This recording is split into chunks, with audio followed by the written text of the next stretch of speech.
Fear with Nair. আমরা কল্পনা সত্য ঘটনা বলে থাকি।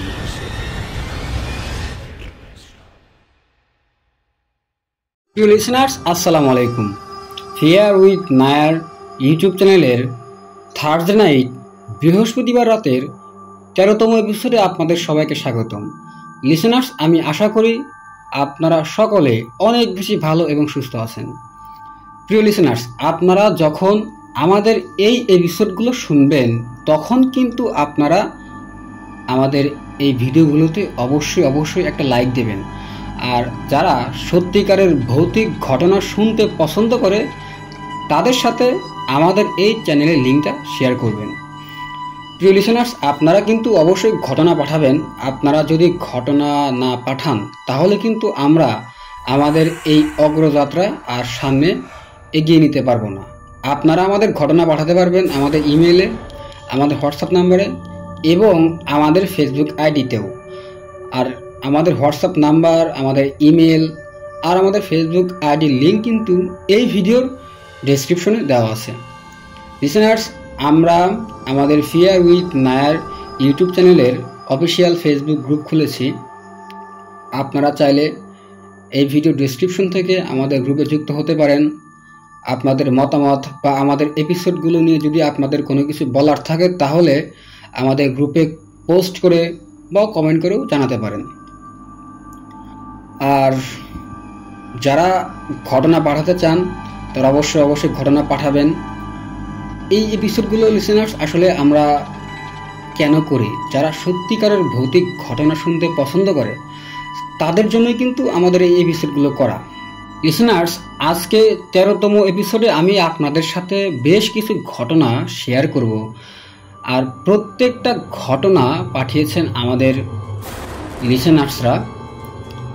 আমি আশা করি এই ঘটনাগুলো আপনাদের অনেক বেশি ভালো লাগবে এবং আপনাদেরকে ভয়ের জগতে নিয়ে যাবে। তো চলুন লিসেনার্স, আজকে 13তম এপিসোডের প্রথম ঘটনায় চলে যাই। এই ঘটনাটি আমাদের দিয়েছেন বিজয় ভাই। আর বিজয় ভাই উনি বর্তমানে ঢাকা কলেজে অনার্স সেকেন্ড ইয়ারে অধ্যয়নরত আছেন। ওনার বাসা এখন মিরপুরে। তার গ্রামের বাসা হলো ঢাকা জেলার সাভার উপজেলার জিরানী বাজার সংলগ্ন কোনো এক এলাকায়। বিজয় ভাইয়ের অনেক দারুণ একটা অভ্যাস রয়েছে, আর সেটা হলো উনি প্রতি শুক্রবারে বাংলাদেশের বিভিন্ন মসজিদে গিয়ে এই মসজিদগুলোর সৌন্দর্য তুলে ধরেন। আর এটা উনি গত 3 বছর ধরে করে আসতেছেন। তো যাই হোক লিসেনার্স, বিজয় ভাই আমাদের যে ঘটনাটি দিয়েছেন এটা মূলত তার বাবার সাথে ঘটে যাওয়া একটা ঘটনা। আর এই ঘটনাটা ঘটে 2001 বা 2004-এর ভিতরে। উনি সঠিক সালটা আসলে বলতে পারে নাই। ঘটনাটা যখন শুরু হয় তখন বিজয় ভাইয়ের বয়স ছিল 1 বছর। তো ওনাদের গ্রামের বাড়ি যেহেতু ছিল সাভার উপজেলার জিরানী বাজার সংলগ্ন কোনো এক এলাকায়, এরপরেও ওনারা অনেক আগে থেকেই ঢাকার মিরপুরে থাকতো। আর ওই সময়টাতে মানে 2001 কি 2004-এর দিকে সাভার উপজেলার জিরানী বাজার সংলগ্ন এলাকায় কিন্তু খুব একটা বাড়িঘর ছিল না। তাদের যে গ্রামের বাড়ি ছিল লিসেনার্স, সেখানে একটা সমিতির মাধ্যমে বেশ কিছু আবাসিক এলাকা গড়ে ওঠে। আর এই আবাসিক এলাকার নাম ছিল পদ্মা আবাসিক এলাকা। আর অদ্ভুত বিষয় হলো সেই সময় ওই এলাকায় মাত্র 3টি বাড়ি ছিল। তো তারা যেহেতু মিরপুরে থাকতো আর সাভারে খুব একটা যাওয়া হতো না, তাই তার আব্বা একদিন চিন্তা করলেন, মানে এই বিজয় ভাইয়ের আব্বা একদিন চিন্তা করলেন যে তাদের যে জমিগুলো আছে এই জমিগুলো তারা বাউন্ডারি দিয়ে ঘিরে দিবেন, যাতে করে সাভার এলাকায় যারা থাকে তারা যেন কেউ দখল বা কোনো ঝামেলা করতে না পারে। তো যেই ভাবা সেই কাজ, মিরপুর থেকে 2 জন মিস্ত্রি সহ বিজয় ভাইয়ের আব্বা চলে যান সাভারের উদ্দেশ্যে জমি বাউন্ডারি দিতে। লিসেনার্স, এখানে বলে রাখা ভালো, সেই 2 জন মিস্ত্রির ভিতরে একজন ছিল বিজয় ভাইয়ের আব্বার দুঃসম্পর্কের কোনো এক মামা। তো তাদের যেতে যেতে তখন বিকাল 4টা বাজে। তারা সেখানে যাওয়ার পর মাত্র 1 ঘন্টা রেস্ট নিয়েই তারা তাদের কাজ শুরু করে। এইভাবে কাজ করতে করতে 4 থেকে 5 ঘন্টা কাজ করার পর তারা রাতের খাবার খান। আর যেহেতু সেখানে তাদের আসলে থাকার মতো কোনো জায়গা ছিল না, তাই বিজয় ভাইয়ের বাবার দুঃসম্পর্কে সেই মামা বিজয় ভাইয়ের বাবাকে বলেন, ভাগিনা একটা কাজ করলে কেমন হয়, আমরা সারা রাত কাজ করব, তাহলে সকালের ভিতরে পুরো দেওয়াল তৈরি করার পর আমরা সকালেই মিরপুরে চলে যাব। আর যদি আমরা আজকে রাত্রে কাজ না করি তাহলে আমাদের আগামীকাল আবার কাজ করতে হবে। তো এইভাবে যখন বিজয় ভাইয়ের বাবার দুঃসম্পর্ক সেই মামা বিজয় ভাইয়ের বাবাকে বলে, তো এটা শোনার পর বিজয় ভাইয়ের বাবা একটু চুপ থাকেন এবং এরপর সম্মতি দিয়ে বলেন, আচ্ছা ঠিক আছে মামা, তাহলে আমরা আজকে সারা রাতি কাজ করব, আর আগামীকাল সকালবেলা আমরা আবার মিরপুরে চলে যাব। তো সম্মতি পাওয়ার পর তারা সবাই 3 জন মিলে আবার কাজ শুরু করেন। তারা তখন মোমবাতি এবং তাদের যে টর্চ লাইট ছিল লিসেনার্স, আর ওই সময়টাতে কিন্তু এখন যেমন অ্যান্ড্রয়েড ফোন বা অ্যান্ড্রয়েড ফোনের যে টর্চ লাইট সেইগুলো অত ছিল না। তারা সেখানে মোমবাতি আর যে ব্যাটারি চালিত যে টর্চ লাইটগুলো ছিল এইগুলো জ্বালিয়েই তারা কাজ শুরু করে। তো যাই হোক, রাত তখন ঠিক 11টা কি 12টা হবে, ঠিক তখনই বিজয় ভাইয়ের বাবা কাজ করা বাদ দিয়ে আকাশের তারার দিকে নজর দেয়, আর নজর দেওয়ার পরে আবার কাজে মনোযোগ দেয়। ঠিক সেই সময় বিজয় ভাইয়ের বাবা আবার বাম দিকে তাকান, আর তখন তিনি আসলে যেটা দেখতে পায় লিসেনার্স, এটা ছিল তার জীবনের সবচেয়ে ভয়ঙ্কর একটা দৃশ্য। তিনি তখন দেখতে পায় তার থেকে প্রায় 400 মিটার দূরে কমপক্ষে 5 তলা বিল্ডিংয়ের সমান উচ্চতার সাদা কাপড় পরিহিত লম্বা একটা অবয়ব তার দিকে এগিয়ে আসতেছে। আর এটা দেখার পরে তো বিজয় ভাইয়ের বাবা আসলে তখন কথা বলতে পারতেছিল না। আর সবচেয়ে অবাক করা বিষয় হলো এই অবয়বটি তাদের দিকেই খুব আস্তে আস্তে এগিয়ে আসতেছিল। এইভাবে 5 থেকে 6 সেকেন্ড দেখার পর বিজয় ভাইয়ের বাবা তার সেই দুঃসম্পর্কের মামাকে পাশে ডেকে নিয়ে এটা দেখান এবং বলেন, মামা আপনিও কি দেখছেন যেটা আমি দেখতে পাইতেছি? এইভাবে যখন বিজয় ভাইয়ের বাবা তার মামাকে বলে, তখন মামা প্রচণ্ড ভয় পেয়ে কানে কানে তখন বলে, ভাগিনা ভয় পাবি না, এই অবয়ব আমাদের কাছে আসবে না, আর খবরদার ওই মিস্ত্রিকে এই দৃশ্য দেখাবি না, তাহলে সে অনেক ভয় পাবে আর কাজ করবে না। এইভাবে বিজয় ভাইয়ের বাবাকে তার মামা সান্ত্বনা দেয় এবং বলে, ভাগনা তুই কাজ শুরু কর। তখন লিসেনার্স হয় কি, এই বিজয় ভাইয়ের বাবার টেনশন কোনোভাবে কমতে থাকে না, আর তার হার্টবিট বাড়তেই থাকে। কারণ আসলে তিনি যে দৃশ্যটার যে অবয়বটাকে দেখতে পান, এটা কিন্তু তার থেকে খুব বেশি দূরে ছিল না, মাত্র 400 মিটার দূরে। আর এর বেশ কয়েক সেকেন্ড পরে তিনি খেয়াল করেন, মানে এই বিজয় ভাইয়ের বাবা খেয়াল করেন যে এই অবয়বটা মনে হচ্ছে হাঁটতে হাঁটতে 100 মিটার পার হয়ে আসছে, মানে আর 300 মিটার দূরে, আর এটা আসতে থাকে খুব ধীরে। বিজয় ভাইয়ের বাবা আবার তার মামাকে ডেকে চাপা গলায় বলেন, মামা এটা তো আমাদের দিকে আসছে, আর তো বেশি দূরে নাই। তখন মামা আবার বলেন, মানে এই বিজয় ভাইয়ের বাবার যে দুঃসম্পর্কের মামা ছিল সেই মামা তার বাবাকে আবার বলেন, ভাগিনা এটা আমাদের দিকে আসতেছে, যদিও এটা ঘুরে অন্যদিকে চলে যাবে, আর অবয়বটা আমাদের দেখে নাই, তাই তুই চিন্তা করিস না। এইভাবে বিজয় ভাইয়ের বাবার মামা বিজয় ভাইয়ের বাবাকে সান্ত্বনা দেয়। তো সান্ত্বনা দেওয়ার পরেও বিজয় ভাইয়ের বাবা আসলে সে খুব একটা ভরসা পায় না, কারণ লিসেনার্স তখন তার বাবার বয়স ছিল 22 থেকে 23 বছর, আর এই বয়সে কিন্তু ভয় পাওয়াটাই স্বাভাবিক, যদিও উনি একজন যুবক মানুষ ছিলেন। তো যাই হোক, এই বিষয়গুলো দেখার পরে কিন্তু বিজয় ভাইয়ের বাবা কোনোভাবেই তার কাজে মনোযোগ দিতে পারতেছিলেন না। আর এদিকে বিজয় ভাইয়ের বাবার মামা উনি যদিও ভয় পাইতেছিল, এরপরেও তার ভাগিনা যেন ভয় না পায় এই কারণে সে কোনোভাবে তার যে কাজ ছিল এটা সে চালিয়ে নেয়। একটা পর্যায়ে হয় কি লিসেনার্স, বিজয় ভাইয়ের বাবার মামা উনিও মনে হচ্ছে ভয় পাওয়া শুরু করে। আর তার মামা মানে বিজয় ভাইয়ের বাবার মামা সে এক পর্যায়ে কাজ থামিয়ে দিয়ে এই যে অবয়বটা আসতেছিল তাদের দিকে, তার দিকে তাকিয়ে থাকে। তো এরপর কিছুক্ষণ তাকিয়ে থাকার পর তারা দুজনে মানে বিজয় ভাইয়ের বাবা আর তার বাবার মামা বুঝতে পারে যে এই অবয়বটা তাদের খুব কাছে এসে পড়েছে, আর আনুমানিক প্রায় 100 মিটার দূরে। তো এটা যখন তারা দেখে তারা দুজনেই খুব বেশি ভয় পায়, আর দুজন মিলেই তারা যতটুকু দোয়া দরুদ জানতো সব কিছুই পড়তে থাকে।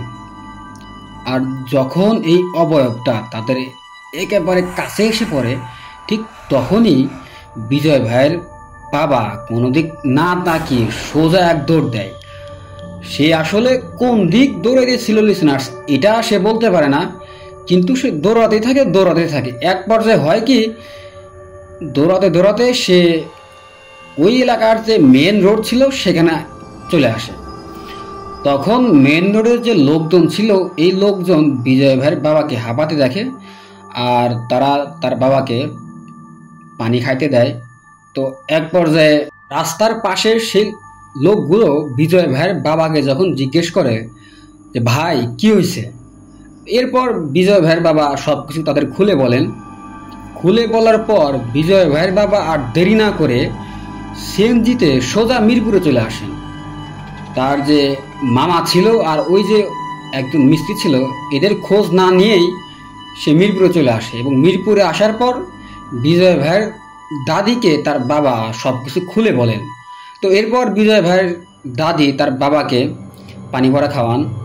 আর এরপরেই কিন্তু বিজয় ভাইয়ের বাবার হঠাৎ করেই তার মামা আর ওই যে মিস্ত্রি ছিল লিসেনার্স এই দুজনের কথা মনে পড়ে।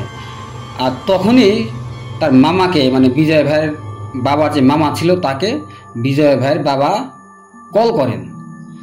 আর ওই সময়ে বিজয় ভাইয়ের বাবার যে মামা ছিল সে বলে, আমরা তো ওইখানেই বসেছিলাম, তুই দৌড়ে যাওয়ার পর তারপর ওই অবয়বটা আমাদের কাছে চলে আসে, কিন্তু অবয়বটা আমাদের কোনো ক্ষতি করে নাই। আর এত সাদা শরীর আর সাদা পোশাক আর এত লম্বা কোনো কিছু আমি আমার জীবনেও দেখি নাই। আর বিজয় ভাইয়ের বাবা যখন তার বাবার মামার কাছ থেকে এই কথাগুলো শোনার পর তখন তার মামাকে সে জিজ্ঞেস করে যে মামা আপনি তখন আসলে কি করতেছিলেন এই অবয়বটাকে দেখার পর? তখন মামা বলে যে আমি আসলে বুদ্ধি করে তখন আজান দেই, আর আমি একটানা আজান দিতেই থাকি।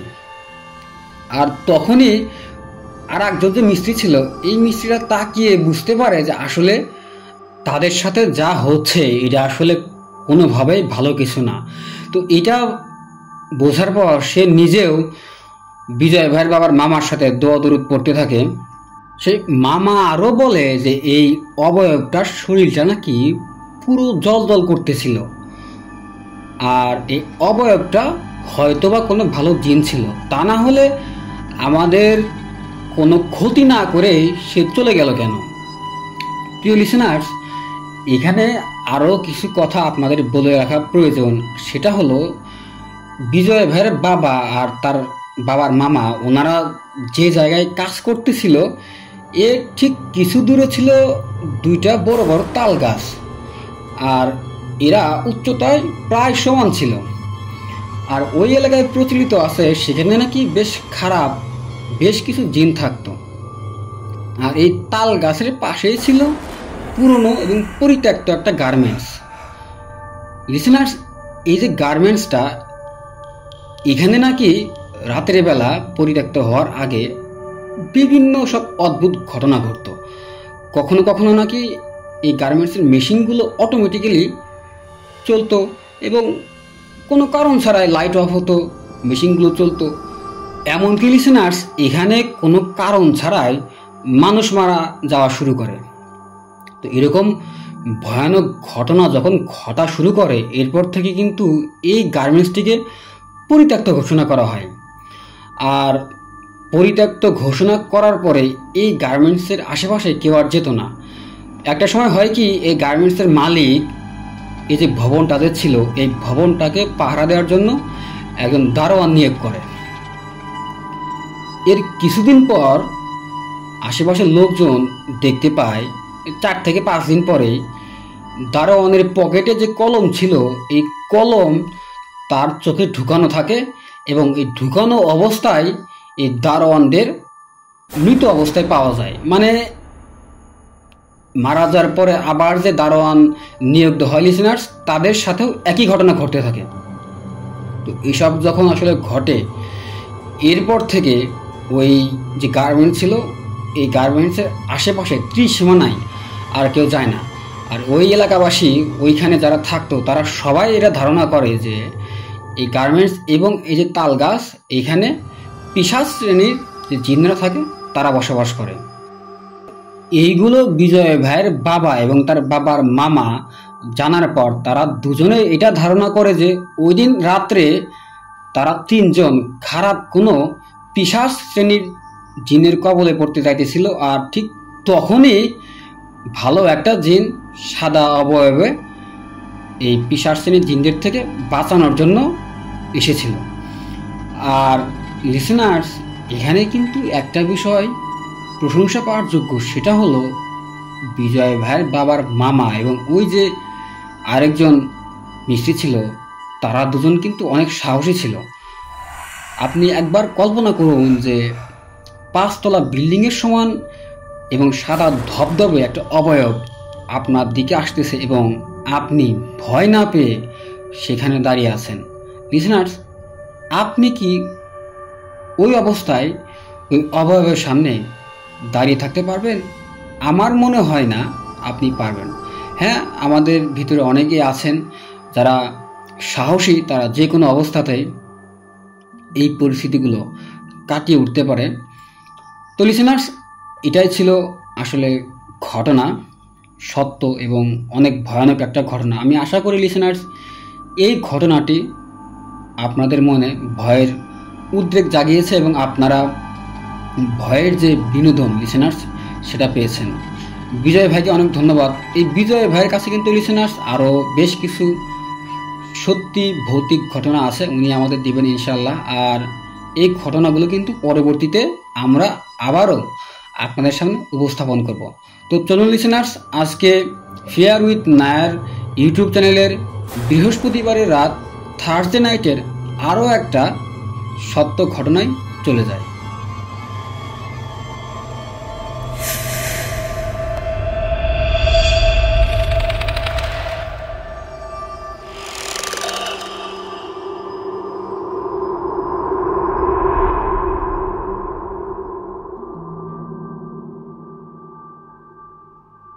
স্বাগত জানাচ্ছি প্রিয় লিসেনার্স, আজকে ফেয়ার উইথ নায়ার ইউটিউব চ্যানেলের বৃহস্পতিবারের রাত থার্সডে নাইটের 13তম এপিসোডের আরও একটা সত্য ঘটনায়।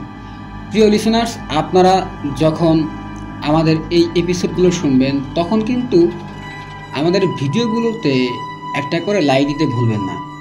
আর আপনার গুরুত্বপূর্ণ মতামত অবশ্যই কমেন্ট করে কমেন্ট বক্সে অথবা আমাদের যে ফেসবুক গ্রুপ আছে লিসেনার্স, সেখানে পোস্ট করে জানাতে পারেন। প্রিয় লিসেনার্স, এখন আমি যে ঘটনাটি আপনাদের সাথে শেয়ার করব, এই ঘটনাটি আমাদের পাঠিয়েছেন সম্রাট ভাই। সম্রাট ভাইয়ের গ্রামের বাড়ি হলো টাঙ্গাইল জেলার গোপালপুর এলাকায়। এই ঘটনাটি ঘটে সম্রাট ভাই আর তার বড় ভাইয়ের সাথে। ঘটনাটি ঘটে 2012 সালে। সম্রাট ভাইরা তখন গাজীপুরের শালনার হাজিবাড়ি নামক এলাকার কোনো এক মহল্লায় থাকতেন। আর ঘটনাটি যখন ঘটে তখন সম্রাট ভাইয়ের বয়স ছিল 12। উনি তখন 4র্থ শ্রেণীতে পড়ত। আর ওই সময় তার বড় ভাইয়ের বয়স ছিল 14 বছর, আর তার বড় ভাই তখন 6ষ্ঠ শ্রেণীতে পড়ত।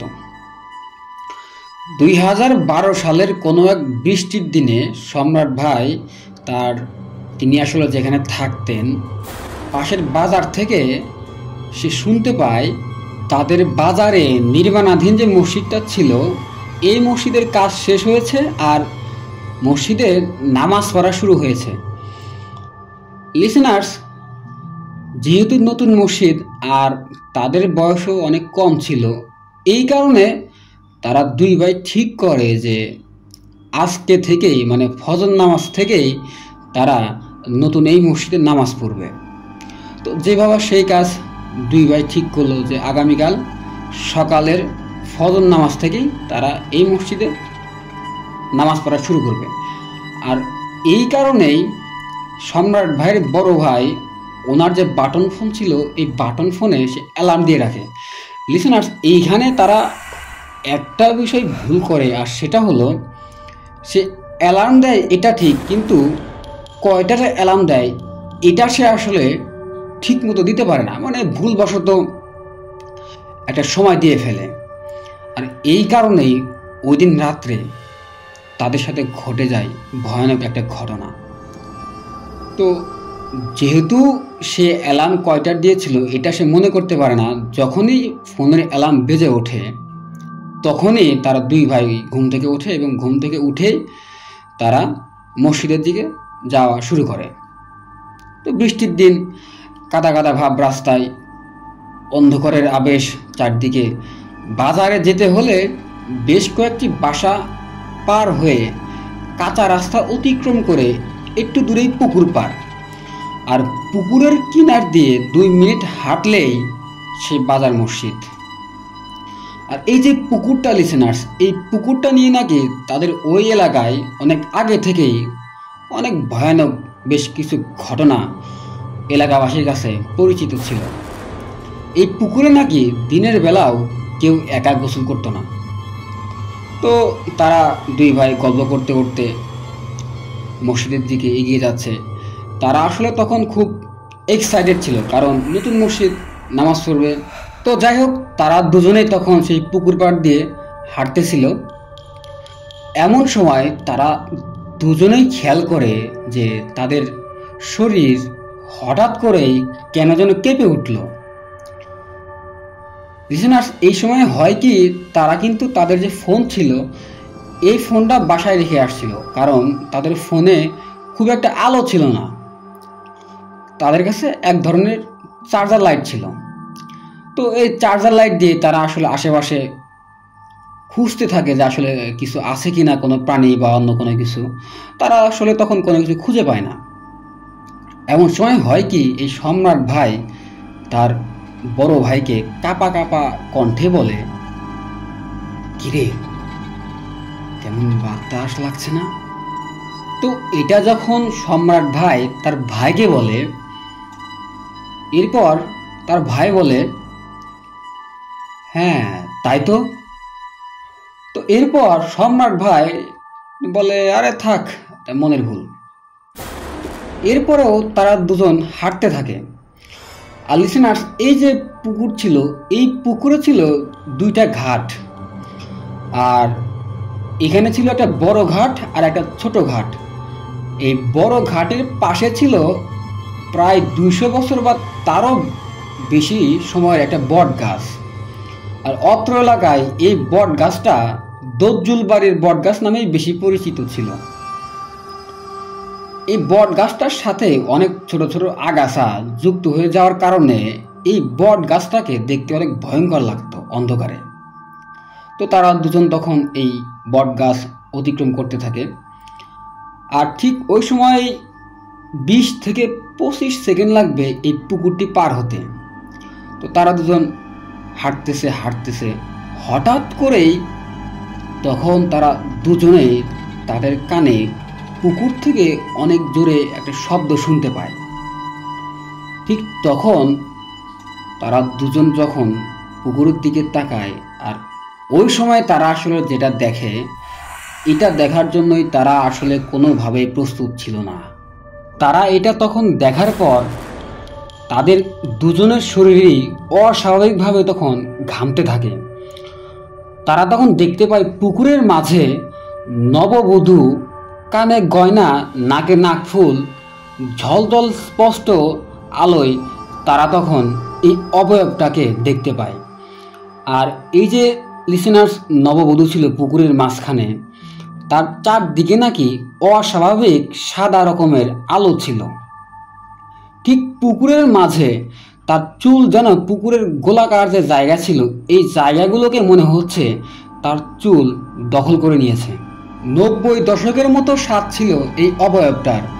আর তার পরনে ছিল লাল রঙের একটা শাড়ি, তার চোখ ছিল লাল আলোর মতো জল জল। তখন এই যে সম্রাট ভাই আর তার বড় ভাই, তারা দুজনেই এটা দেখার পর তারা আসলে কি করবে এটা তারা ভাবতে পারতেছিল না। তারা দুজনেই এই অবয়বটার দিকে থতমতভাবে তাকিয়ে থাকে। তারা আসলে তখন হাঁটতে পারে না। তো অবয়বটা মনে হচ্ছে একের পর এক পুকুরে গোসল করে যাচ্ছে। একবার ডুব দেয়, আবার ওঠে, আবার ডুব দেয়, আবার ওঠে। আর 2 থেকে 4 সেকেন্ড পর পর মনে হচ্ছে এই অবয়বটা সম্রাট ভাই আর তার ভাইয়ের দিকে অপলক দৃষ্টিতে তাকিয়ে থাকে। তো এটা লিসেনার্স তারা দেখার পরে তো আসলে তাদের দুজনের স্বাভাবিক থাকার কথা না। তারা দুজনে কিন্তু তখন খুব বেশি ভয় পায়। লিসেনার্স, এই যে বট গাছ ছিল, সাধারণত হতো কি, এই পুকুরে যখন কেউ আসলে গোসল দিতে আসতো তাদের যে কাপড় বা গামছা এইগুলো কিন্তু তারা এই বট গাছের পাশে রাখতো। তো যখন সম্রাট ভাই আর তার বড় ভাই পুকুরের মাঝে এই অবয়বটাকে দেখতে পায়, তো একটা সময় তারা এটা ভেবে নেয় যে পুকুরে হয়তো এত রাতে কেউ গোসল দিতে আসছে। এই কারণে পরবর্তীতে তারা করে কি, এই বট গাছের দিকে তাকায়। তো এখানে আসলে তারা কোনো মানুষ, যেহেতু একটা মেয়ে মানুষ গোসল দিতে আসছে পুকুরে, তো তারা এটা ভাবে যে এই মেয়ে মানুষের সাথে হয়তো বা আরও কেউ আসতে পারে এত রাত্রে যেহেতু আসছে। তো এটা ভেবে তারা বট গাছের দিকে তাকায়। তো তখন কিন্তু তারা এই বট গাছের কাছে কাউকে দেখতে পায় না। এমনকি কেউ যদি গোসল দেয় তাহলে কিন্তু কাপড় আনে। তো এই যে বট গাছের দিকে যখন তারা তাকায় তখন তারা এই বট গাছের কাছে কোনো ধরনের কাপড় চোপড় তারা দেখতে পায় না। তো সম্রাট ভাই আর তার বড় ভাই যখন এসব বিষয় দেখতে পায়, আর তারা তখন শুধু একটা বিষয় খেয়াল করে যে পুকুরের মাঝে ঝিলঝিল আলো, আর ঠিক সেখানেই এই অবয়বটা। এটা যখন তারা দেখে তখন তারা 100% নিশ্চিত হয় যে তারা আসলে আজকে খুব খারাপ কিছুর সম্মুখীন হতে যাচ্ছে। এরপর হয় কি, সম্রাট ভাই এবং তার বড় ভাই তারা দুজনেই তাদের জানা যে দোয়া দরুদগুলো ছিল লিসেনার্স, এইগুলো পড়তে থাকে। তো তারা 2 থেকে 4টা সূরা জানতো। তারা দুজনেই তখন এই সূরাগুলো পড়তে থাকে। সম্রাট ভাইয়ের বড় ভাই সম্রাট ভাইকে বলে যে যাই হোক, যাই হয়ে যাক, কোনোভাবেই পিছনে তাকাবি না। তো এটা বলার পর তারা দুজনেই সামনে হাঁটতে থাকে। তারা তখন কোনো রকম 4 থেকে 5 কদম হাঁটে। আর ঠিক তখনই তাদের পিছন থেকে তারা একটা শব্দ শুনতে পায়, এরকম, কিরে, এতটুকুই তারা তখন শুনতে পায়। আর এটা যখন তারা শুনতে পায় ঠিক তখনই তারা পিছনে ঘুরে তাকায়। আর তাদের পেছনে যে বট গাছটা ছিল লিসেনার্স, এই বট গাছে তখন তারা ভয়ানক একটা অবয়ব দেখতে পায়। তখন তারা দুজনে দেখে বট গাছের ওপর চিকন সরু একটা ডালে হুবহু এই যে আসলে গোসল করতেছিল ঠিক তেমনি একটা অবয়ব পা দোলাচ্ছে। আর দুজন নারীর যদি একসাথে কথা বলে ঠিক তেমন ভয়েসে এই অবয়বটা কথা বলতেছে। তো অবয়বটা তখন তাদের আসলে কিচ্ছু বলে না, শুধু খিলখিল করে হাসতে থাকে। তারা দুজন যখন এগুলো দেখে এবং এই যে হাসির শব্দ লিসেনার্স, এই হাসির শব্দটা ছিল খুবই বিকট এবং বিভৎস। তারা এই হাসির শব্দ শোনার পর তারা তো আসলে বাকরুদ্ধ হয়ে যায়। হঠাৎ এই অবয়বটি এটা কিন্তু একটা ডালে ছিল, আর এই যে সম্রাট ভাই আর তার বড় ভাই তারা কিন্তু মোটামুটি একটু দূরে ছিল। তখন মনে হলো কি এই অবয়বটা তাদের কানের কাছে আছে আর ফিসফিস করে বলতেছে, যা আজকে মাফ করে দিলাম, সামনে হাঁটতে থাকবি আর কোনোভাবেই পিছনে তাকাবি না, একদম সোজা হাঁটবি। তো এরপর সম্রাট ভাই আর তার বড় ভাই সাহস সঞ্চার করে তারা দুজনেই মসজিদের দিকে হাঁটতে থাকে। একটা সময় হয় কি, তারা তখন পিছন থেকে শব্দ শুনতে পায় এবং এই শব্দগুলো ছিল আরও বিকট। মনে হচ্ছে পেছনে যে বট গাছটা ছিল, এই বট গাছটা মনে হচ্ছে একবার মাটিতে পড়ে যাচ্ছে, আবার মাটি থেকে ওপরের দিকে উঠতেছে। আর সেই সাথে আশেপাশে যে গাছগুলো ছিল, এই গাছগুলোর পাতা এবং ডালপালা মনে হচ্ছে অনেক ঝড় হলে যেমন শব্দ হয়, বিকট শব্দ, ঠিক তেমনই শব্দ হচ্ছে। তো তারা খুব কষ্টে এই পুকুরটা পার হয়। আর পুকুরটা তারা যখন পার হয় তখনই মনে হলো যে কি যেন এলো পাথারিভাবে কোনাকুনি দিক দিয়ে আলোর আকারে উড়ে গেল পুকুর থেকে। আর ঠিক তখনই এই সম্রাট ভাই আর তার বড় ভাই পুকুরের দিকে তাকায়। তো তখন তারা আসলে পুকুরে তাকানোর পর পুকুরের মাঝে যে আলোটা ছিল এটা দেখতে পায় না। এমনকি ওই যে বট গাছটা ছিল লিসেনার, সেই বট গাছও কিন্তু তারা আর কোনো ধরনের অবয়বকে দেখতে পায় না। তো এটা যখন তারা দেখে, মানে কোনো অবয়ব নাই, কোনো কিছু নাই, তো তারা দুজনেই আসলে দুজনকে বলতে থাকে, যাক আল্লাহ বাঁচাইছে, আল্লাহর রহমতে আজকে বেঁচে গেছি। তো এইভাবে তারা দুই ভাই তাদেরকে বলতে থাকে। তো এরপর সম্রাট ভাই আর তার বড় ভাই তারা অতি দ্রুত মসজিদের দিকে আসতে থাকে, আর তারা খুব দ্রুতই মসজিদে চলে আসে। তারা যখন মসজিদে আসে লিসেনার্স, তখন তারা দেখতে পায় মসজিদের গেট তালা লাগানো, আর এদিকে অন্ধকার মনে হচ্ছে ক্রমেই বেড়ে যাচ্ছে। তো তারা আসলে তখনও এটা বুঝতে পারে না যে এখন কয়টা বাজে, কারণ লিসেনার্স তাদের কাছে ঘড়ি ছিল না, ফোন ছিল না, এমনকি মসজিদের ভিতরে যে ঘড়ি ছিল তখন পর্যন্ত তারা কিন্তু এই ঘড়িটা দেখতে পারে না, কারণ এই যে মসজিদের যে ওয়াল ছিল তখন তারা ওয়ালেরও বাইরে ছিল। এই কারণে মসজিদের ভেতরে যে ঘড়িটা ছিল এই ঘড়ির সময় তারা তখন দেখতে পায় না। যখন তারা ওই অবস্থায় থাকে তারা দুজনেই একটা চিন্তা করে, আর সেটা হলো এই যে গ্রিল ছিল লিসেনার্স, লোহার গ্রিল, তারা এই গ্রিল দিয়ে উপরে উঠে মসজিদের ভেতরে যাবে। তো তারা আসলে তখন এটাই করে। তারা যখন মসজিদের বারান্দায় আসে তখন তারা মসজিদের যে ঘড়ি ছিল এই ঘড়িতে তখন তারা দেখতে পায় তখন রাত 3:50 বাজে। আর এটা যখন তারা দেখতে পায় তাদের আসলে তখন বুঝতে বাকি থাকে না যে তারা অনেক আগে আজকে মসজিদে এসে পড়েছে। তো তারা তখন সেখানে চুপচাপ বসে থাকে, আর তারা যে আসলে তখন বাড়িতে চলে আসবে এই সাহসটুকু তাদের দুজনের ছিল না। তো কিছুক্ষণ পর মুয়াজ্জিন সাহেব আসে আর তাদের দুজনকে দেখে বলে, বাবা তোমরা এত তাড়াতাড়ি মসজিদে আসছো আজকে? তো মুয়াজ্জিন সাহেব তাদের দুই ভাইকে আসলে দেখে বুঝতে পারে তারা দুজন অনেক ভয় পেয়েছে, কারণ লিসেনার্স তখন তাদের দুজনের যে চেহারা এটা কিন্তু আসলে স্বাভাবিক ছিল না। মনে হচ্ছে ভয় পাওয়ার পর আসলে আমাদের মাঝে কিন্তু একটা পরিবর্তন আসে লিসেনার্স চেহারার, আর তাদের দুজনের চেহারা আসলে ঠিক তখন ওইরকমই ছিল।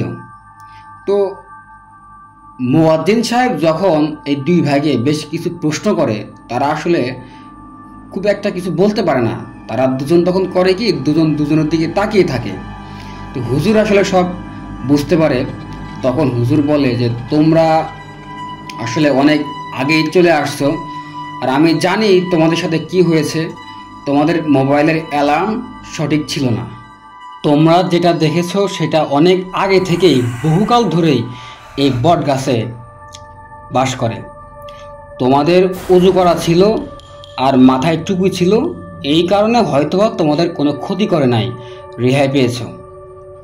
তো এরপর হুজুর তাদের দুই ভাইকে দোয়া দরুদ পড়ে ফু দেয় আর বলে, কোনোভাবেই কখনো এত আগে মসজিদে আসবা না, খবরদার অন্ধকারে আসবা না।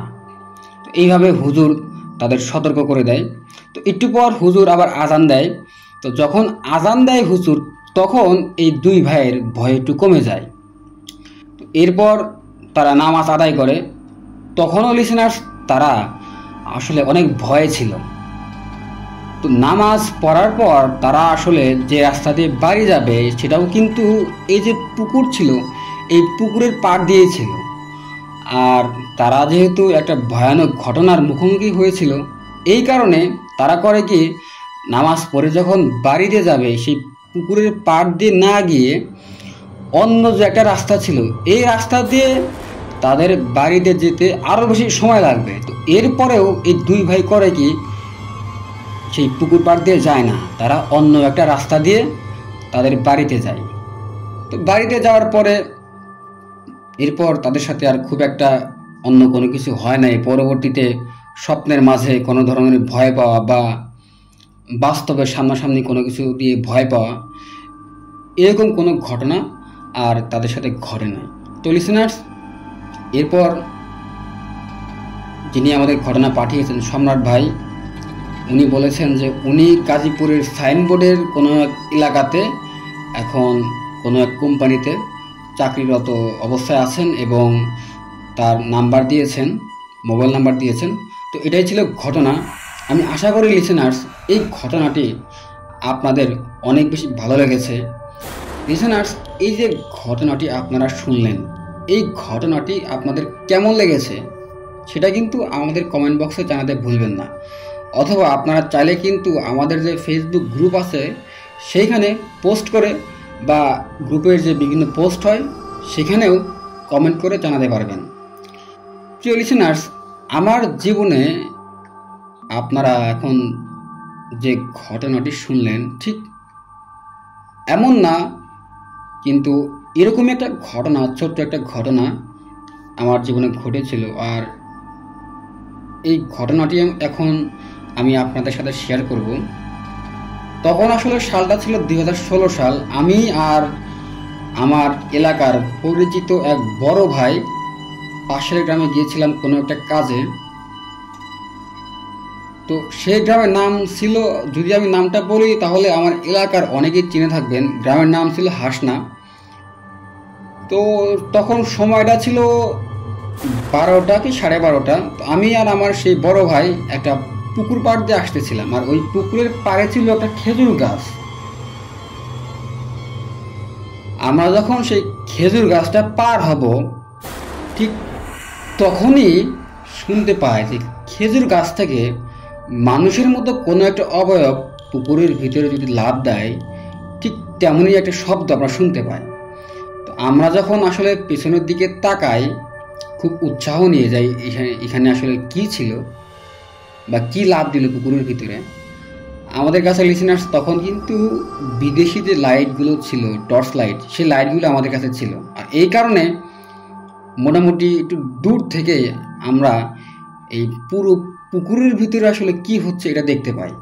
তো যখন পুকুরের ভিতরে আমরা সেই লাইটটা ধরি, তখন আমরা দেখতে পাই, আসলে তখন আমরা অস্বাভাবিক কোনো কিছু দেখতে পাই না, মনে হচ্ছে অনেক বড় কোনো কিছু একটা যদি পুকুরের ভিতরে পড়ে লিসেনার্স, তখন এক ধরনের ঢেউয়ের সৃষ্টি হয়। তো তখন মনে হচ্ছে পুকুরের মাঝখান থেকে বড় বড় ঢেউ পুকুর পাড়ে এসে পড়তেছে। তো আমরা আসলে তখন আশেপাশে তাকাই যে কোনো মানুষ আছে কিনা, বা উপরে যে গাছগুলো ছিল সেই গাছ থেকে কোনো কিছু পড়লো কিনা, অনেক ফল, কাঁঠাল বা এরকম কোনো কিছু। তো আসলে তখন তেমন কোনো কিছু আমরা দেখতে পাই না।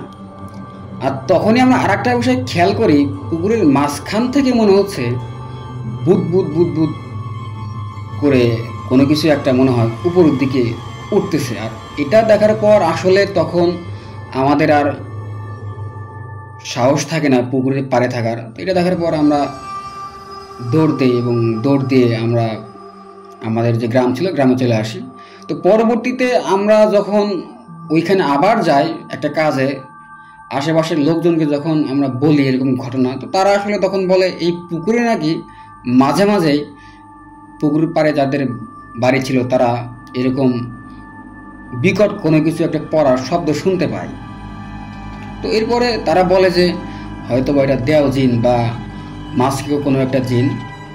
এটাই ছিল লিসেনার্স আমার সাথে ঘটে যাওয়া বা আমার দেখা পুকুরের একটা ঘটনা। আমি আশা করি এই ঘটনাটাও আপনাদের অনেক বেশি ভালো লেগেছে। আসলে এটা আজকের এপিসোডের কোনো একটা ঘটনা না, এরপরেও যেহেতু পুকুর নিয়ে একটা ঘটনা, এই কারণেই আমি আপনাদের সাথে শেয়ার করলাম। তো লিসেনার্স চলুন কথা না বাড়িয়ে আজকে ফিয়ার উইথ নায়ার ইউটিউব চ্যানেলের বৃহস্পতিবারের রাত থার্সডে নাইটের 13তম এপিসোডের আরও একটা সত্য ঘটনায় চলে যায়।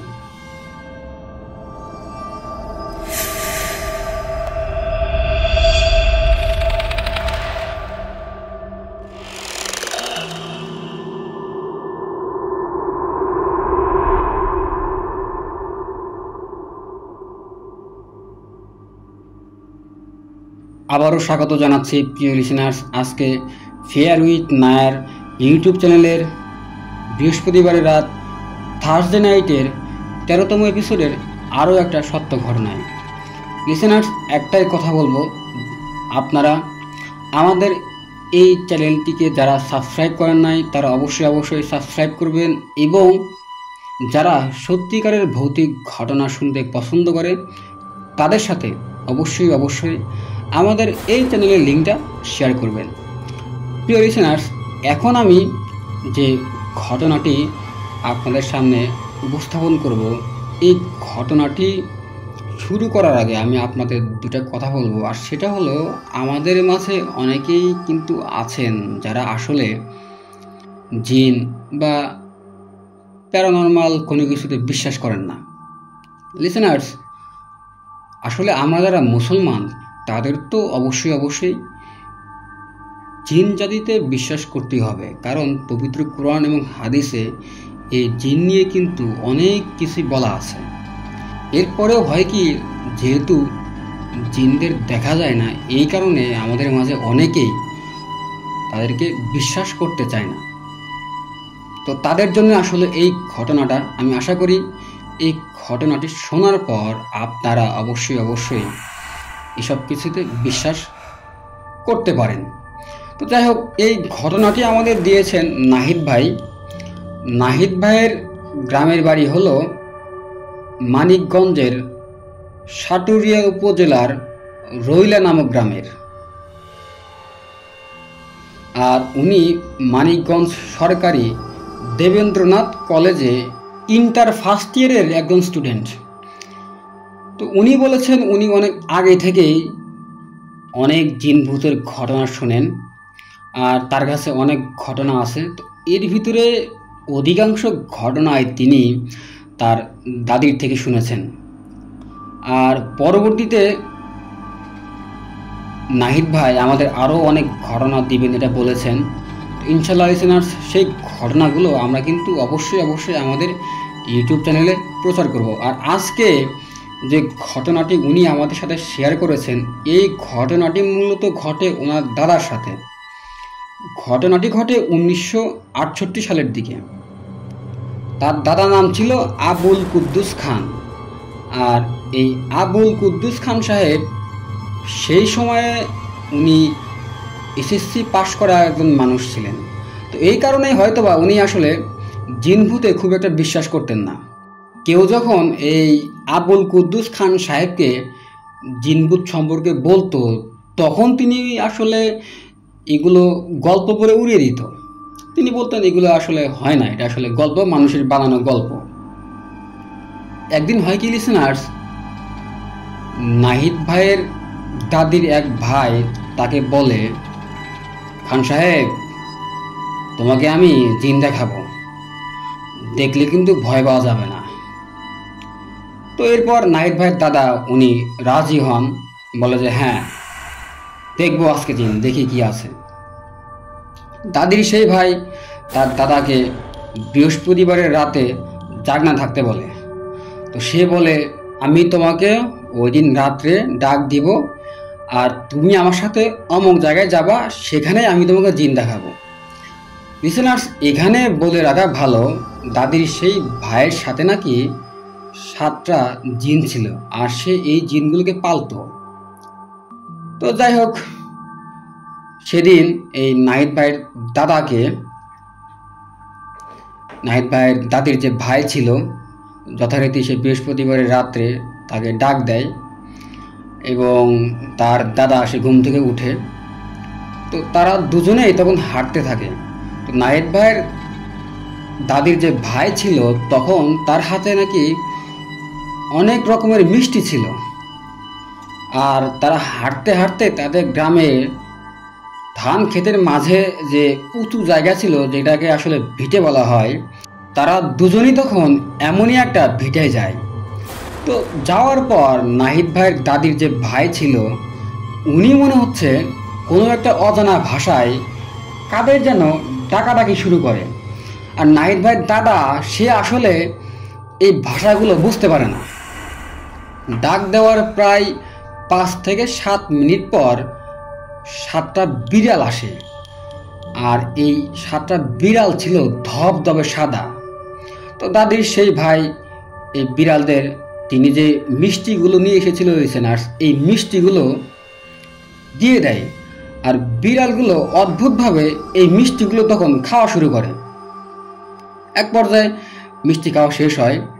তো যখনই মিষ্টি খাওয়া শেষ হয় তখনই এই 7টা বিড়াল আস্তে আস্তে মনে হচ্ছে লম্বা মানুষের অবয়বে পরিণত হয়। তো নাহিদ ভাইয়ের দাদা এটা দেখার পরেও তো উনি আসলে কোনো কথা বলতে পারে না, একদম পাথরের মতো সে সেখানে দাঁড়িয়ে থাকে, আর অবাক হয়ে এই যে লম্বা অবয়ব ছিল এই অবয়বগুলোর দিকে তখন দাদা তাকিয়ে থাকে। একটা পর্যায়ে হয় কি লিসেনার্স, এই অবয়বগুলো যখন অনেক বেশি লম্বা হয়ে যায় তখন 7টা অবয়বের ভিতরে একটা অবয়ব নাহিদ ভাইয়ের দাদাকে খুব সুন্দর করে একটা সালাম দেয়, এবং সালাম দেওয়ার পরেই একসাথে 7টা অবয়ব একদম হাওয়ায় মিলিয়ে যায়। এটা দেখার পরে তো নাহিদ ভাইয়ের দাদা উনি আর কোনো কিছু সহ্য করতে পারে না। উনি তখন করে কি, জোরে একটা দৌড় দেয়, আর এক দৌড়ে সে তার বাসায় চলে আসে। তো এরপর নাহিদ ভাইয়ের যে দাদা ছিল লিসেনার্স, উনি তো বাসায় চলে আসে। উনি যখন বাসায় চলে আসে এরপরে যে ওই যে নাহিদ ভাইয়ের দাদির যে ভাই ছিল সেও কিন্তু সেখানে আর দেরি করে না, সেও আস্তে আস্তে তাদের বাসায় চলে আসে।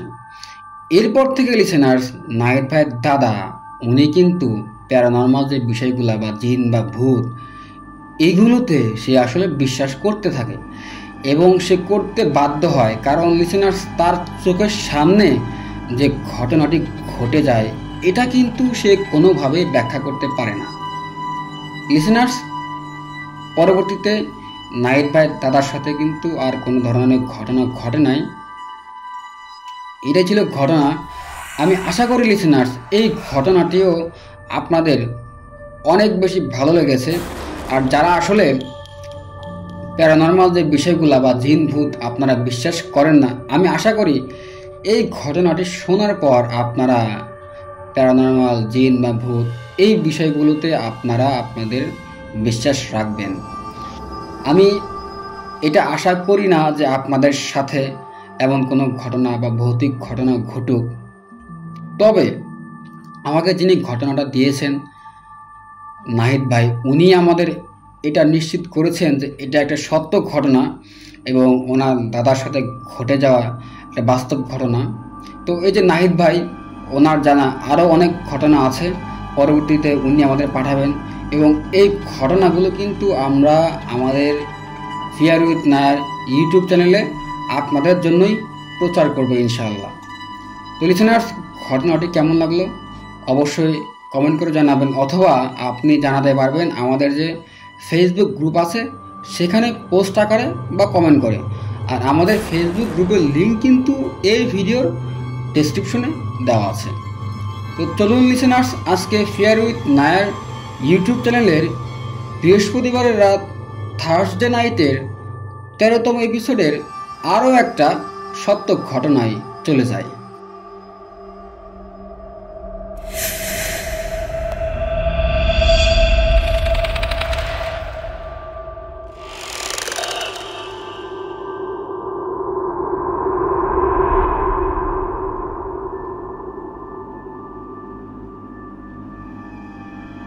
আবারও স্বাগত জানাচ্ছি প্রিয় লিসেনার্স, আজকে ফেয়ার উইথ নায়ার ইউটিউব চ্যানেলের বৃহস্পতিবারের রাত থার্সডে নাইটের 13তম এপিসোডের আরও একটা সত্য ঘটনায়।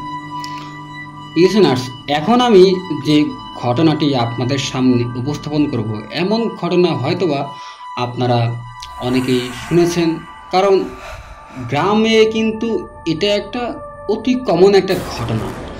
আপনারা যারা রাতের বেলা মাছ ধরতে যান, আপনাদের সাথে এরকম ঘটনা স্বাভাবিকভাবে ঘটতে পারে। আর লিসেনার্স, যদি এমন কোনো ঘটনা আপনার জানা থাকে বা আপনার সাথে ঘটে থাকে, তাহলে অবশ্যই আমাদের ইমেল করতে ভুলবেন না বা আমাদের হোয়াটসঅ্যাপ করতে ভুলবেন না। আমাদের ইমেল এবং আমাদের হোয়াটসঅ্যাপ নাম্বার আর আমাদের ফেসবুক আইডির লিঙ্ক কিন্তু এই ভিডিওর ডেসক্রিপশনে দেওয়া আছে। লিসেনার্স, এই ঘটনাটি আমাদের পাঠিয়েছেন বগুড়া জেলার ধুনুট উপজেলার কোনো এক গ্রামের এক ভাই, আর তার নাম হলো রবিন ভাই। তো রবিন ভাইয়ের জানা অনেক ঘটনা আছে, আর পরবর্তীতে রবিন ভাই আমাদের সেই ঘটনাগুলো পর্যায়ক্রমে পাঠাবেন। আমরা কিন্তু অবশ্যই এই ঘটনাগুলো আমাদের এই চ্যানেলে প্রচার করব ইনশাল্লাহ। তো এই ঘটনাটি মূলত ঘটে রবিন ভাইয়ের নানার সাথে। তো ওনার নানা ছিলেন একজন কবিরাজ, আর তিনি শরীয়ত মোতাবেক জিন ভূতের বিভিন্ন ট্রিটমেন্ট করতেন। আর এই কারণে তার নানার ওপরে কিন্তু যে বদ জিন ছিল, এই বিভিন্ন বদ জিনের নজর লেগে যায়। আর এই ঘটনাটি আসলে খুব বেশি দিনের আগের নয়, 2023 সালের কোনো এক রোজার দিনের এটা একটা ঘটনা। তো ওই দিনে খুব বেশি বৃষ্টি হচ্ছিল। তো রবিন ভাইয়ের নানা রাত 12টার দিকে, লিসেনার্স, রবিন ভাইয়ের ওনার কিন্তু মাছ ধরার অভ্যাস ছিল। আর রবিন ভাইয়ের নানা ওই দিন রাত 12টার দিকে তাদের বাড়ির পাশে যে একটা খাল আছে লিসেনার্স, এই খালে মাছ ধরতে যায়। আর অত্র এলাকায় এই খালটাকে তারা বলতো। এই খালটা ছিল লিসেনার্স একটা জঙ্গলের পাশে, আর সেখানে বড় বড় অনেক গাছ ছিল। ওই খালের আশেপাশে নাকি সবসময় একদম শান্ত চুপচাপ পরিবেশ থাকতো। তো যাই হোক, রবিন ভাইয়ের নানা তখন মাছ ধরতে থাকে।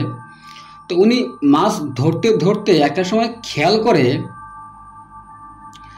তার সামনে স্বাভাবিকের তুলনায় অনেক বড় একটা মাছ। তো তিনি যখন এই মাছটাকে ধরতে যাবেন, ঠিক তখনই মনে হচ্ছে এই মাছটা সামনের দিকে আবার এগিয়ে যায়। তো এইভাবে তিনি এই রবিন ভাইয়ের নানা উনি যত এগিয়ে যান, মনে হচ্ছে এই মাছটাও তত বড় হচ্ছে, আর এই মাছটা আরও সামনের দিকে এগিয়ে যাচ্ছে। তো নানা আসলে তখন এত কিছু মনে ছিল না যে এই মাছটা অস্বাভাবিকভাবে যে বড় হচ্ছে, এটাকে সে তখন তেমনভাবে আমলে নেয় নাই। কারণ আসলে লিসেনার্স, তখন কিন্তু সে মাছ ধরার যে একটা নেশা, সেই নেশায় মগ্ন ছিলেন। পরবর্তীতে এই মাছটা যখন অনেক বড় হয়, তখন রবিন ভাই নানা খেয়াল করে এই মাছটা মনে হলো পাশে যে একটা ডোবা ছিল, এই ডোবায় চলে যায়, দল যে ছিল লিসেনার্স, সেই দলের ভিতরে চলে যায়। তো তার নানা ভাবে, এখন যদি আমি এই মাছের উপরে পলো ফেলি, তাহলে হয়তোবা মাছটাকে ধরতে পারবো না, কারণ এখন কিন্তু এই মাছটা দওয়ের ভিতরে চলে গেছে। লিসেনার্স, আপনারা অনেকেই হয়তো বা এই পলো চিনেন, কারণ এই পলো একটা হলো মাছ ধরারই একটা বাঁশ দিয়ে তৈরি একটা যন্ত্র, আর এটা দিয়ে আসলে গ্রাম এলাকায় মাছ ধরা হয়। তো এই কারণে যেহেতু এই মাছটা দওয়ের ভিতরে চলে যায়, এই কারণে কিন্তু নানা তখন এই মাছটাকে আর ধরতে যায় না। এরপর নানা পিছনের দিকে আসতে থাকে। ঠিক তখনই নানা শুনতে পায় ঝোপের ভিতর থেকে পরিচিত একজন, মানে পরিচিত এক কণ্ঠে নানাকে তখন বলতে থাকে, এত বড় মাছ ধরলা না যে। এটা যখন নানা শোনে তখন রবিন ভাই নানার সন্দেহ হয়, আর সে ভাবতে থাকে এটা আসলে স্বাভাবিক কোনো কিছু না, কারণ আমি আমার হাতে যে টর্চ লাইট আছে এটা দিয়েই আসলে এই মাছটাকে খুব ভালোভাবে দেখতে পারছি না, কিন্তু কে আছে এই ঝোপের ভিতরে যে এত দূর থেকেও আর এত ঝোপের ভিতর থেকেও এই মাছটাকে খুব স্পষ্টভাবে দেখতে পায়। তো এটা যখন নানা ভাবতেছিল ঠিক তখনই সেই লোকটা বিচ্ছিরি একটা হাসি দেয়, আর সে তখন বলে, আসলে সুযোগ পাচ্ছি না রে, সুযোগ পেলে তোর আর রক্ষা নাই। নানা যখন এটা শোনে, এটা শোনার পরে নানা তখন একদম নিশ্চিত হয় যে এটা আসলে স্বাভাবিক কোনো কিছু না। নানা তখন এটা ভাবেন তার পিছনে যে খারাপ জিনগুলো ছিল এই জিনদেরই হয়তোবা কাজ। তো নানা এরপর খুব তাড়াতাড়ি সে বাড়িতে চলে আসেন এবং তিনি ঘরে শুয়ে পড়েন। তিনি আসলে যখন শুয়েছিলেন লিসেনার্স, তখন নাকি নানাকে তার পরিচিত অনেক কণ্ঠে ডাকতে থাকেন। নানা কিন্তু তখন ওঠে না। একটা সময় হয় কি, নানার বাড়ির পাশে যে বিশাল বড় জাম গাছ ছিল, এই জাম গাছটা মনে হলো হঠাৎ করেই ভেঙে গেল এবং এই কারণে বিকট একটা শব্দ হয়। লিসেনার্স, তখন কিন্তু হালকা হালকা বৃষ্টি হচ্ছিল। এই জাম গাছটা ভেঙে যাওয়ার মতো যে বাতাস বা ঝড়, এটা কিন্তু তখন ছিল না। তো এখানে একটা প্রশ্ন থেকেই যায়, আর সেটা হলো কিভাবে তরতাজা একটা জাম গাছ কোনো বাতাস বা কোনো ঝড় ছাড়াই আপনা আপনি ভেঙে গেল। লিসেনার্স, যদি আপনাদের কাছে কোনো উত্তর থাকে তাহলে আপনারা অবশ্যই কমেন্ট করে এবং আমাদের গ্রুপে পোস্ট করে জানাবেন। তো এইভাবেই রবিন ভাই তার ঘটনাটি শেষ করেছেন এবং ঘটনার শেষে উনি ওনার মোবাইল নম্বর দিয়েছেন যেন আমরা ঘটনার সত্যতা যাচাই করতে পারি। আর উনি এটা বলেছেন যে এটা সত্য একটা ঘটনা, আমরা বিশ্বাস করি এটা সত্য ঘটনা, কারণ এমন অনেক ঘটনাই কিন্তু যদি আপনারা গ্রামে থাকেন তাহলে আপনারা যারা আসলে রাতে মাছ ধরে তাদের থেকেও কিন্তু এমন ঘটনা শুনতে পাবেন। লিসেনার্স, যদি এমন কোনো ঘটনা আপনারা শুনে থাকেন তাহলে আমাদের জানাতে ভুলবেন না, আমাদের ইমেলে, আমাদের হোয়াটসঅ্যাপে অথবা আমাদের ফেসবুক আইডিতে। তো এটাই ছিল ঘটনা। আমি আশা করি প্রিয় লিসেনার্স এই ঘটনাটি আপনাদের বেশ ভালো লেগেছে। আর লিসেনার্স, এটাই ছিল আজকে আমাদের ফেয়ার উইথ মায়ার ইউটিউব চ্যানেলের বৃহস্পতিবারের রাত থার্সডে নাইটের 13তম এপিসোডের শেষ ঘটনা। প্রিয় লিসেনার্স, আমি আশা করি আজকে আমি যে 4টি ঘটনা আপনাদের সামনে উপস্থাপন করেছি, 4টি ঘটনায় আপনাদের অনেক বেশি ভালো লেগেছে। আমি সবসময় লিসেনার্স একটা কথাই বলি, আমি সবসময় চেষ্টা করি সত্য ভৌতিক ঘটনা যেটা আসলে ঘটে গিয়েছে এই ঘটনাগুলোই আপনাদের সামনে উপস্থাপন করার। আমি কখনোই বানিয়ে বা নিজের মতো করে তৈরি করে কোনো ঘটনা আপনাদের সামনে উপস্থাপন করি না। আর এমন বানিয়ে বা নিজের মতো করে তৈরি করে কোনো ঘটনা উপস্থাপন করার কোনো ইচ্ছাও আমার নাই। অনেক সময় অনেকেই আমার পরিচিত যারা আছে তারা আমাকে বলে থাকেন যে তুমি চাইলে নিজের মতো করে বানিয়ে ঘটনা উপস্থাপন করতে পারো, কেননা নিজে যখন ঘটনা বানাবা তখন বিভিন্ন রস, বিভিন্ন কিছু একত্র করে তুমি ঘটনা বানাতে পারো, এই কারণে তোমার ভিউ বেশি আসবে, লোকে ঘটনা শুনবে।